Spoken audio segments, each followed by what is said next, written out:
Pagpasok mo pa lang sa loob ng eskwelahang ito sa Batac City, mababasa mo na ang congratulatory message para kay Raul Arnaldo.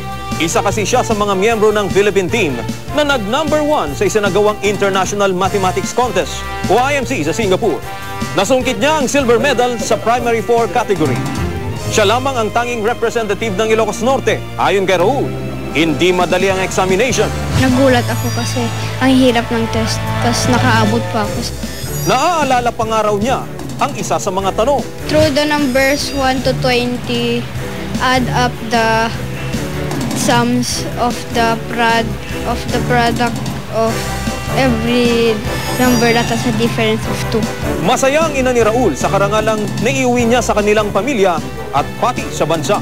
So yung success niya rito, it's really the fruit of his hard work. So we're really, really very proud for him, proud for Batac, proud for Ilocos Norte, and proud for the Philippines. Ayon sa coach ni Raul, isang taon nilang pinaghandaan ang kompetisyon.